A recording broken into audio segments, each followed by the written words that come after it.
네, 좀 피곤하시죠? 요즘에 새벽기도 하고 계셔서 오늘 말씀은 지혜에 대한 네 번째 시간입니다.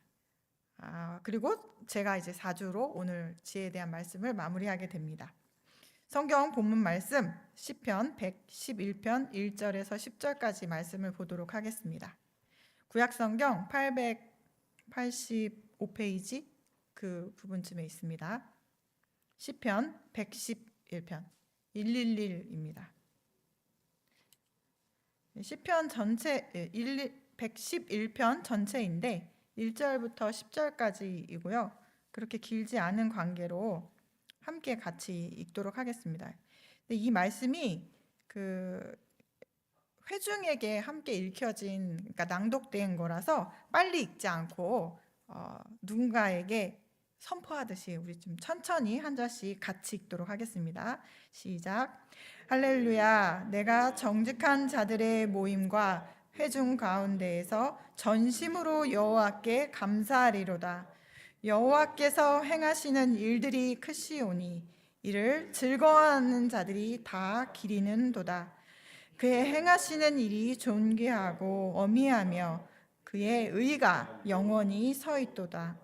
그의 기적을 사람이 기억하게 하셨으니 여호와는 은혜로우시고 자비로우시도다.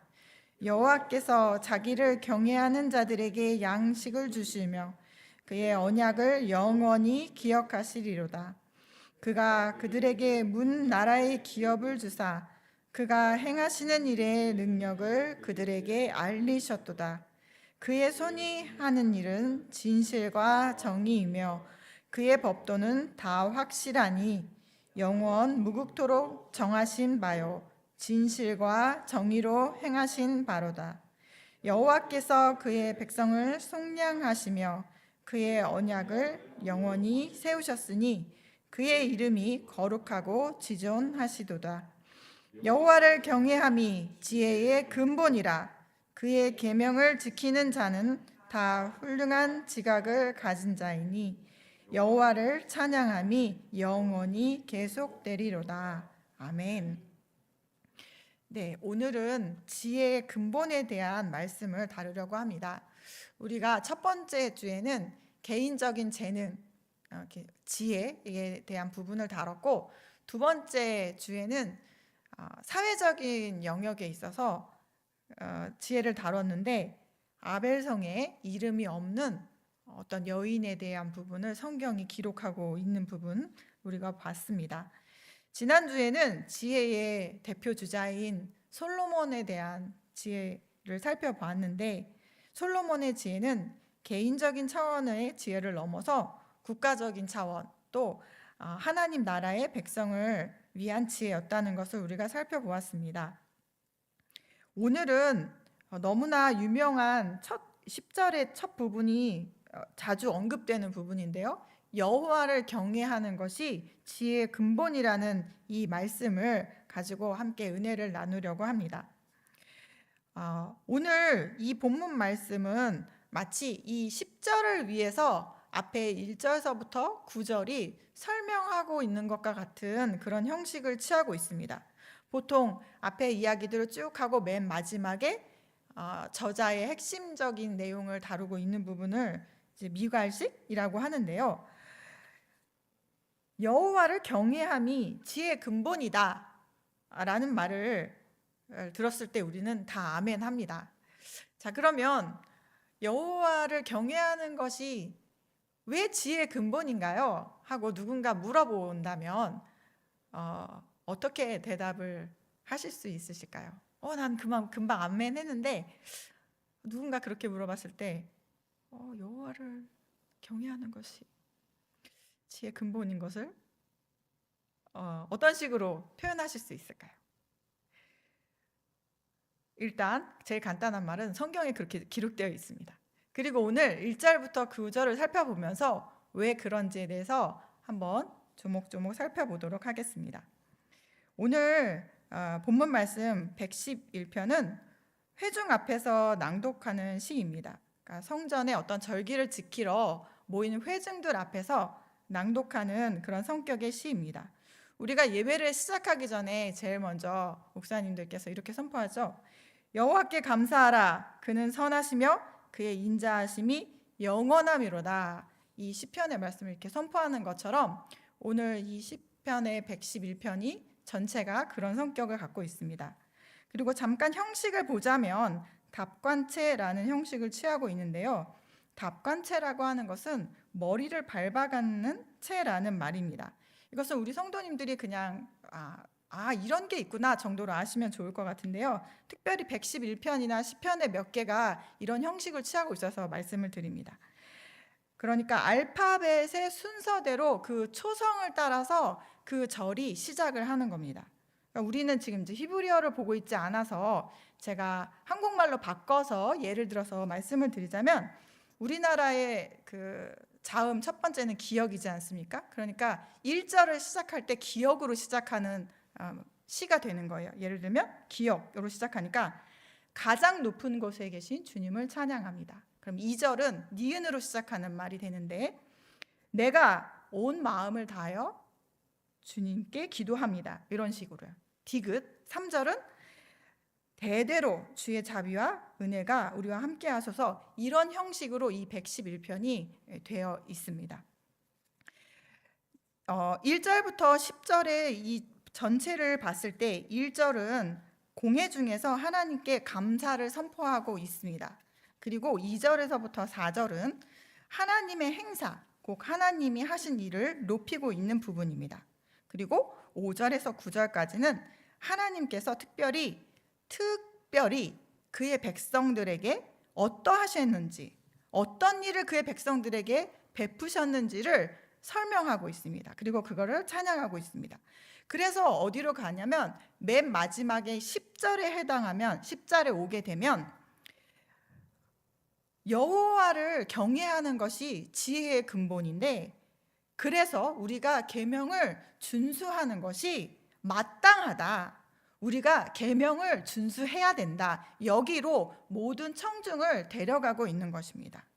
그러니까 이스라엘 백성들에게 하나님의 계명을 지키라는 권면의 말인 것입니다. 그런데 이게 우리 이렇게 합시다로 끝나지 않고 이 마지막 10절 안에 하나님의 앞에서 말하는 것에 섭리와 비밀이 여기에 숨겨져 있습니다.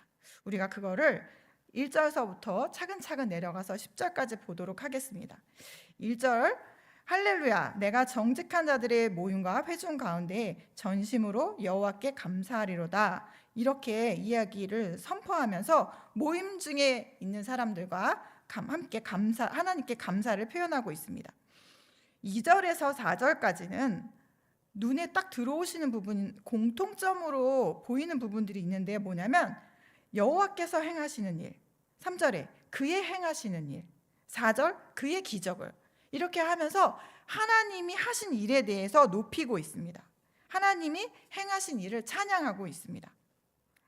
그리고 5절에서 9절까지는 이스라엘의 역사, 우리의 시간, 이스라엘의 역사를 통해서 하나님이 무엇을 하셨는지에 대한 부분을 이야기하고 있습니다. 그의 백성이라면 누구나 알고 있고 모를 수가 없는 하나님의 일하심을 표현하고 있습니다. 5절에 여호와께서 자기를 경외하는 자들에게 양식을 주시며 그의 언약을 영원히 기억하시리로다. 여기에서 경외하는 자들에게 양식을 주셨다 하는 이 표현은요, 그 애굽에서 이끌어내서 광야를 지날 때에 하나님이 양식을 주신 그 부분을 다루고 있습니다. 또 6절에 그가 그들에게 문 나라의 기업을 주사 그가 행하시는 일의 능력을 그들에게 알리셨도다. 이 부분도 가나안으로 이스라엘 백성들을 데리고 갈 때에 하나님께서 하나님의 나타내심을 이스라엘에게만 보여주신 것이 아니라 애굽의 왕에게도 하나님이 어떠한 분임을 나타내셨고, 가나안에 들어갈 때는 가나안 나라에 있는 왕들에게 하나님이 어떠하신 분인지, 이스라엘과 함께하고 있는 하나님이 어떠한 분인지를 나타내므로 두렵게 하셨고, 하나님을 믿지 않는 다른 족속들에게도 나타내신 것을 이야기하고 있습니다. 그리고 7절에 그의 손이 하는 일은 진실과 정의이며 그의 법도는 다 확실하니 8절에 영원 무궁토록 정하신 바요 진실과 정의로 행하신 바다 라고 하면서 하나님이 하나님의 손으로 하는 일에 대한 부분을 이렇게 그 특징을 다루고 있습니다. 이제 7절에 그의 법도는 다 확실하니 하고 8절에 이어지는 부분에 그의 법도라는 부분이 생략되어 있는데 하나님의 법은 다 확실하고 영원 무궁토록 하며 진실하고 정의롭다라는 부분을 이제 강조하고 있습니다. 자, 이렇게 해서 9절에 가면 여호와께서 그의 백성을 속량하시며 그의 언약을 영원히 세우셨으니 그의 이름이 거룩하고 지존하시다라고 이렇게 하나님을 높여드리고 있습니다. 여기 이렇게 이 1절서부터 9절에 볼 때에 하나님이 어떠한 분이심을 다뤘는데 이들의 역사 속에서 일하시는 하나님을 함께 나타내면서 높여드렸습니다. 그러니 한 절 한 절 한 절을 공회에서 낭독할 때 사람들이 들으면 그렇지, 맞아, 그랬지, 하나님이 우리 조상에게 그랬지, 맞아, 그래, 하나님의 법도는 그랬어, 그래, 우리가 하나님의 법을 지켰을 때 하나님께서 우리에게 이렇게 하셨어, 우리에게 공의를 허락하셨어, 그의 손이 우리를 도왔어, 이렇게 맞아로 가게 됩니다. 그리고 10절에 이르게 되면 여호와를 경외함이 지혜의 근본이다 라는 말씀을 들을 때 맞아, 그렇지, 이게 되는 겁니다. 1절서부터 9절에 하나님을 아는 지식과 하나님에 대한 경험이 쌓여서 그래, 여호와를 아는 것이 지혜의 근본이야 라고 이 청중을 거기까지 데려가며 그리고 마지막에는 어디까지 갔냐면 그의 계명을 지키는 자는 다 훌륭한 지각을 가진 자이니 여호와를 찬양함이 영원히 계속되리라고 합니다. 하나님을 아는 것이 지혜의 근본이어서 내가 이 말씀 가운데 있으면 내가 과거에 이렇게 해오신 것처럼 나의 앞으로도 하나님이 내 입술에서 하나님을 찬양하는 것이 영원히 되도록 그렇게 하시는 거야, 그렇게 하실 하나님인 거야 라는 곳으로 우리에게 소망을 줄 뿐만 아니라 말씀을 지키면서 살아가는 것에 대한 큰 힘과 격려를 하고 있다는 것이죠. 우리는 여기서 이 이스라엘 백성들이 갖고 있었던 하나님에 대한 지식 그리고 그 경험이 이 신뢰, 하나님을 향한 신뢰로 이끌어가는 것을 보게 됩니다. 그런데요, 오늘을 사는 우리에게 이 부분을 적용을 해보자면 우리의 젊은 날을 하나님을 아는 지식이 많지 않았고 하나님에 대한 경험이 없을 때는 쉽게 아멘이 잘 안 됩니다. 자, 그런데 이 시편이 회중과 함께 낭독되었던 시라고 말씀을 드렸잖아요. 이 시가 남녀노소가 함께 있는 그 공간에서 선포될 때에 젊은 사람들은 듣습니다. 이렇게 하셨나 보구나, 그러니 우리가 이렇게 해야 되겠구나라는 것을 함께 듣는다는 것이죠.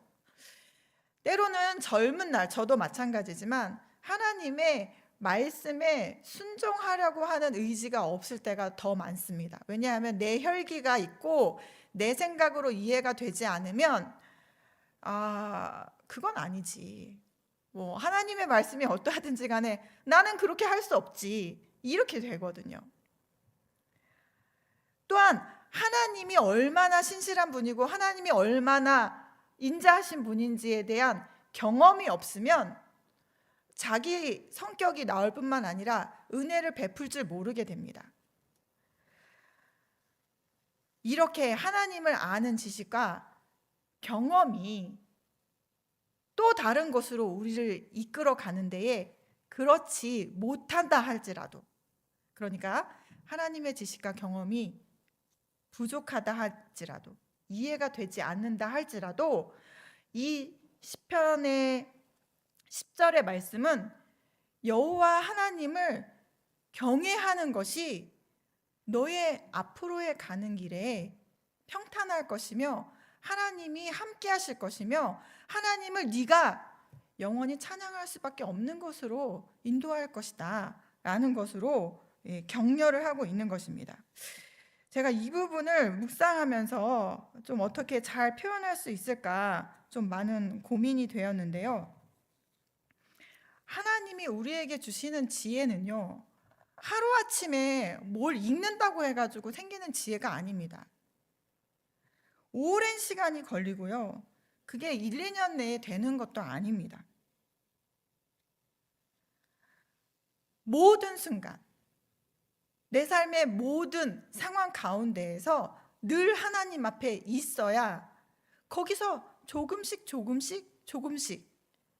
우리가 달라지고 하나님을 경험하게 되고 더 깊이, 더 풍성한 하나님을 알게 되는 대로 나아가는 것이죠. 여기서 하나님이 주시는 지혜에 대한 부분을 제가 조금 더 극적으로 말씀을 드리고자 이 예를 좀 준비를 했습니다.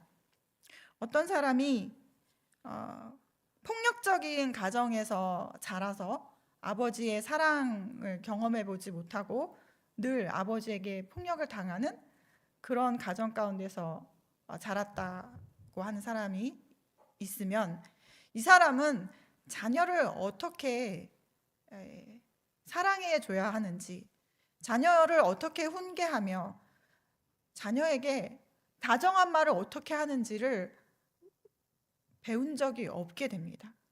그런데 이 사람이 하나님에게 사로잡히고 하나님의 말씀을 듣게 됐을 때 아비들아 자녀를 노엽게 하지 말라 라는 이 말씀을 생각해서 그래, 나는 이랬었는데, 나는 그런 아픔이 있었는데